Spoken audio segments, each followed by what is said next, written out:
Hello everyone, welcome to the Elliott Wave Forecast.com YouTube channel. My name is Henry Lau, and today is Tuesday, February the 19th, 2019, and the time is around 3:45 a.m. GMT.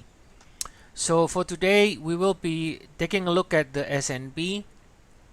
This is a 60-minute chart, and we are looking for the S&P over here to end this cycle very soon as a 5 waves, 1 2 3 4 5, and then we are looking for the pullback in the wave 4 in black degree, okay, before the next leg higher. Now, even though we put the invalidation level here at 2683, but this invalidation level, technically speaking, is not for really this move down in the 4. This invalidation level is for this last push on the upside only, right? This wave 4 technically is going to correct the entire wave 3, and if we look at the larger time frame now, can show you, since we made the low on December 26, 2018, we can see that the rally here, it sort of gives the impression of an impulse, right? It sort of gives the impression of an impulse. So we got this 1 2 1 2 3 4, and then this is where we are ending the wave 5 in blue, which is also wave 3 in black. Okay, so soon we will end this wave 5 in blue, which is also the wave 3 in black, and then do a wave 4 pullback. Right, soon we'll do a wave 4 pullback with the possibility of another leg higher afterwards to finish a 5 ways up from this low. Now,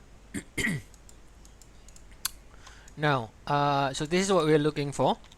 So this wave 4 pullback here, when it happens, this wave 4 pullback when it happens, may not necessarily hold above 2683. Again, this 2683 is only from the last push higher here. It's not really saying that this wave 4 is going to hold above 2683, because technically, if it is correcting with wave 4, technically is correcting with 3, right? So really, the most important level therefore is this one. It's not really this one, right? So now, in the Elliott wave principle, right, wave 4 typically in terms of the Fibonacci,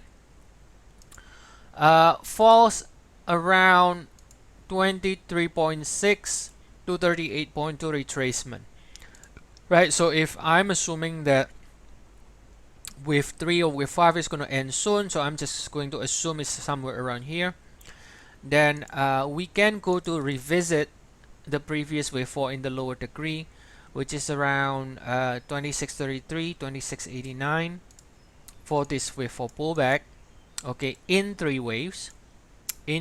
So this 3 waves technically can even go to below 2683, can do a bigger 3 waves pullback like this as well if we use the Fibonacci retracement principle, all right, which is usually between 23.6 38.2. And then so this can go even like this in 3 waves, right? And then after that, it can go another leg to the upside.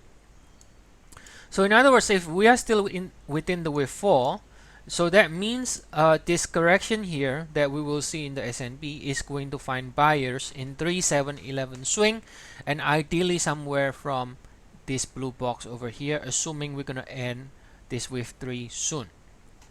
Okay, and an alternate is going to alternate definitely is ending this entire move, not with another leg higher, right? And so if that is the case, then we can tweak the count a little bit, maybe move the 3 and 4 like this, and calling it completed like this, that we are already the wave 5, and then and then if that's the case, then we have ended this entire move, and then we will then get a bigger 3 pullback at least as an alternate, right? But based on the correlation with other indices that we also look at in EWF, we think that another leg higher definitely cannot be rolled out still. Okay, and that's why we are calling for another possible leg higher again after this pullback in the wave 4 here is completed. Okay, so that's the video for today. For further updates, now there is a lot of I mean, the market is changing a lot, especially with an impulse structure. Typically it can kind of change the degree here and there.